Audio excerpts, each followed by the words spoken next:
No more dry chicken. No more tough chicken. I'm going to show you the method and the way where every bite is tender and juicy right off the grill. Now I remember a long time ago when I thought I knew how to cook, but I really didn't know how to cook, and I'd throw some chicken breast out there and them things was thick, and I'd cook them till I thought they was done. They're so dry you could have thrown them against a brick wall and took a chip out of it.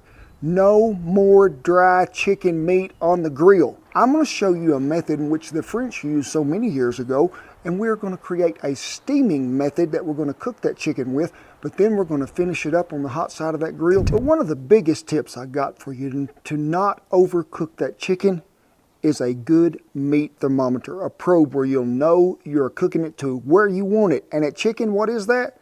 165 degrees Fahrenheit. And hey, what am I using? Chef's Temp. Easy to read, quick read. Hey, we thank them so much for sponsoring this video. Y'all have seen me use their products in so many things, but folks, this is essential when you're cooking chicken, especially not to overcook it to where it becomes so dry you can't even chew it up. You want to be sure and check these folks out at Chef's Temp, and they're always so good to our fans. They're offering a 25% discount down there in that code. But whether you're just a quick grill that you're going to want to check that temperature, or it's a longer cook and you use their probe and you got it programmed on your phone, or if you use the Brizo, so where you're controlling that airflow to get the temperature right in your smoker or grill every time. Be sure and check these folks out, and don't forget about the 25% off, because a good probe makes good chicken. So let's talk chicken. I mean, is that it, Mage? He says, pretty close, Dad. Now, when I'm cooking chicken anymore, I cook thighs. And pardon me, I should have gloved up, so I'm just going to glove up now. To me, a thigh has so much more flavor. I always think it's really a more tender part of the chicken. Mage said he prefers thighs if you're making chicken nuggets, right? Because they are really good. And folks, I'd have had to buy a 16-pack about this long to get some that was skinless. And then they're probably going to charge me some extra money for having them skinless. So if I'm frying chicken, I'll leave the skin on it. But if I'm going to grill it like this, I usually take it off. We will trim a little excess fat off that one. I think he looks pretty good. You can see the bone in there. Now, if you was to want to take that bone out, all you do is just take that knife, run it down that side of the bone, it'll peel right out. You're saving yourself some money when you buy a bone in versus boneless, because the butcher has had to have handled it. So I'm always looking to save money. These package of thighs was $3 cheaper than a package of these chicken breasts, and they were the exact same weight. So, hey, I'm always looking for something we can save money on to maybe buy a pup treat. Ain't you, Mage? You know, I've cooked chicken so many different ways, and what I'm going to show you is the best way to keep it tender. Now, you can also season chicken however you want, like right before you put it on the grill, that way, or make a marinade as you're cooking. This is one of our favorite marinades. Shan come up with this not long ago. It's a honey garlic marinade that's so good to put on chicken. And folks, when you make it, you need to get it ready ahead of time, because the chicken needs to set a minimum of an hour, but at least 4 hours long. And we're going to start out with olive oil. Make sure it is a good olive oil. That's what we like to use. Then we're going to use white wine vinegar. Then we're going to use garlic powder. So next comes the onion powder, red pepper flakes, oregano. Then we're going to add some honey, because we need that sweetness in there, a little salt and a little black pepper, and stir that up really well. Make sure it's mixed, because that honey's going to want to sit there at the bottom. Put your chicken in one of them little Ziploc bags, pour it over the top, seal it up, set it in the fridge. It'll be the happiest chicken you ever seen.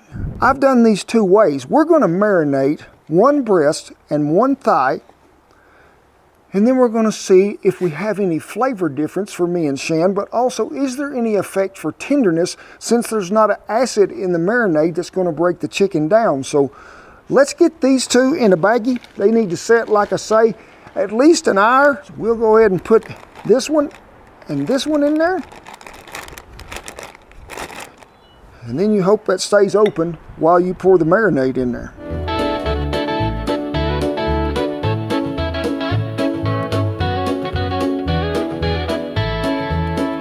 This is a way I've always got chicken to be the most tender if it was a breast. Now, You can see this. It's not a skin, but folks, it's pretty dry on top. It's sort of like a membrane that's on there. And if you don't break that membrane down, you're not going to get as much flavor in that chicken. You don't have to do much to it. We're not flattening it out like you might have seen in our video when we did the chicken fried chicken. We're just going to break that membrane down a little to where all the seasoning will accept there pretty easy. And we're going to probably call that enough. I'm going to pull it out here and let you look at it.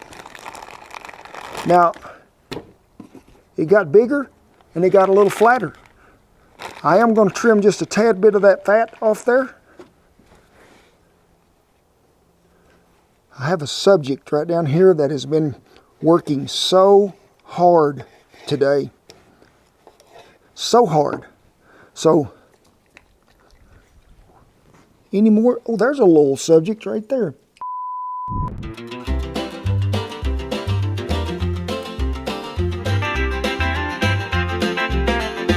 Chicken is on the aluminum foil it is. We're going to have just a little bit of this, not much. We're going to give them a quick little massage. Don't take much, but you can see how it made them glisten. Anytime that I'm cooking chicken, whether it be in the skillet, in the smoker, on the grill, whatever, it's always going to get mesquite seasoning that we use. If you need a substitute for this, get you a little salt, pepper, garlic powder, and a little bit of ancho chili powder, and it's just like saran wrap. The wind wants to blow. So we're going to give it a generous coating. Turn them over.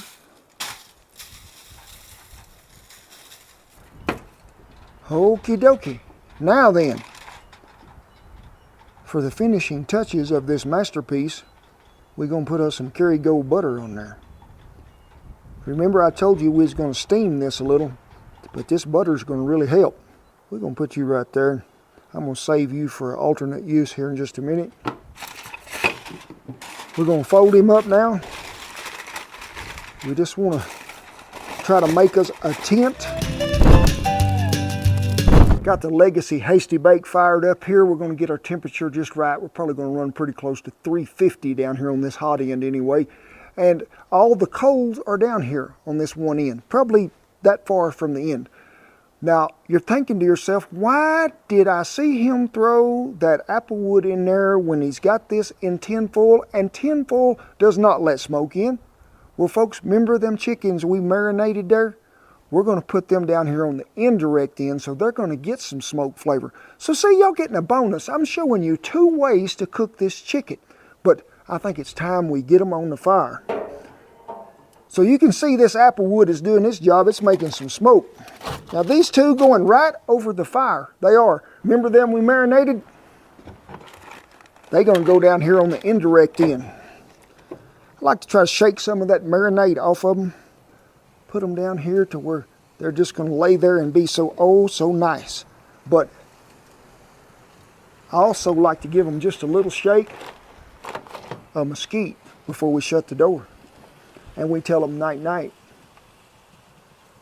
We need to shut the lid so we can control the heat just a little. It won't take long on this end. We'll probably let them in the tinfoil run. I'd say maybe 8 to 10 minutes. We're not going to turn them over, because if we turn them over, some of that liquid and that steam is going to try to run out there if we didn't have that foil sealed up good. So we'll keep an eye on it. When we think we're getting close, we'll even break out the chef's temp and we'll see what our temperature is.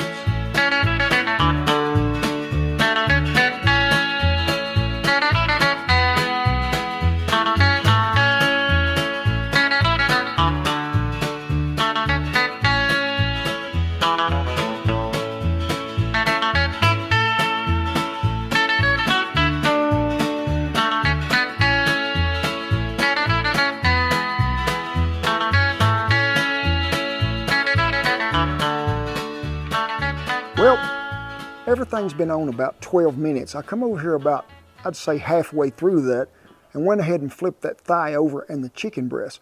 Check the temp in the thigh. He's way ahead of the breast, because remember that breast is thicker. But we need to check everybody. So let's just get this open. We're going to let the smoke clear just a minute so I can see it. Now, we'll just go ahead and check this chicken breast first that's not in the foil. He is at 106 degrees. our little thigh and don't hit the bone. He's about 125. Now, things are sizzling right along over here, and I think the breast is on this end, so we're going to see if we get lucky. Ooh, might be ahead of the game here. We want this to try to get to like 145, 150, and then we're going to take them out of there. But if Shan will come over here, I want you to see in here what has been taking place. That is a lot of goodness taking place right there.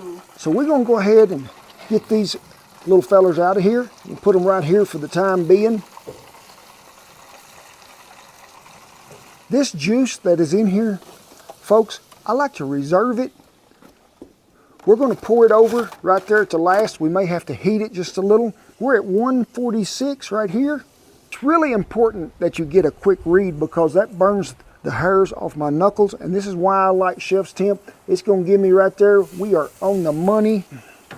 So I'm going to slow these down just a tad because we're waiting on these fellers right here. So we're going to turn him over. There's some color developing, it is. So my goal here is to get everybody to about 145 to 150. Then we're going to go back over toward the fire. Going to give them a good sear. Going to give them just a little char right there on top to get that flavor.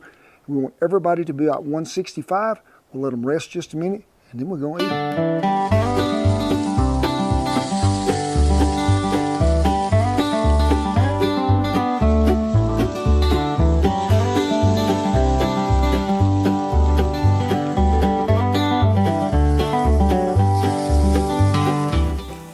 You know, we've been cooking chicken this whole time, and Duke, he didn't even know what was going on. He's in a coma.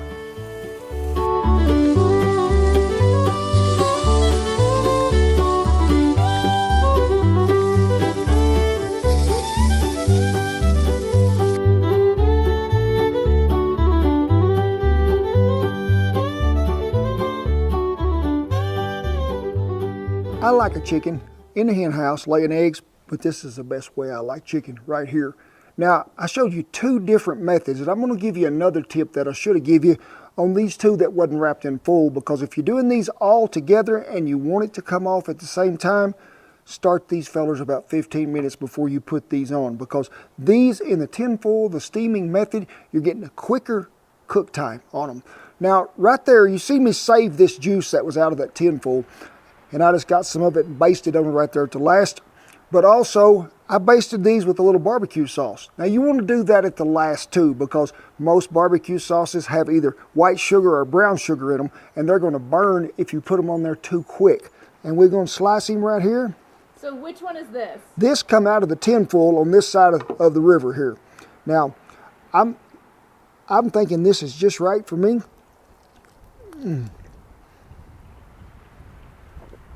So tender and so much flavor. So we had this bite of thigh that come out of the tin foil. This one was cooked indirect and then direct. So we're going to slice him here. Your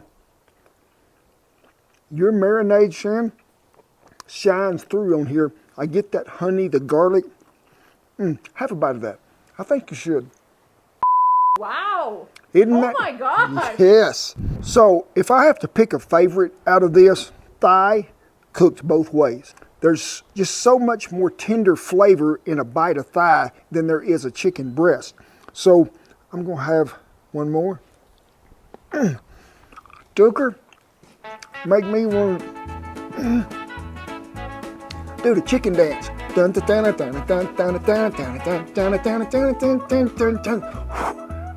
Ain't got no more time for chicken. We got time to eat chicken. Cook them. Let me know what you think, which one y'all like best. But I've had some pretty good help. Duke finally did wake up when he seen it was time to come eat. There you go, Duker. Mage has been working the hardest. And woo-woo, thank you. Hey, I'd like to give a big shout out and a thank you to Chef's Temp for sponsoring this video. Folks, they have so many great products. Be sure and check them out. And don't forget that 25% discount code down there. It will make you a better cook. But it is with pride, privilege, and honor that I tip my hat to all the servicemen and women and all the veterans that have kept that old flag a-flying. Rest of you, get on in here because I'm getting hungry. I ain't eat all day. God bless you, each and every one, and I'll see you down the tenderest chicken trail ever. Well, the chickens have went to roost in the little coop. The chickens have went to roost. No, get in the flower bed. No,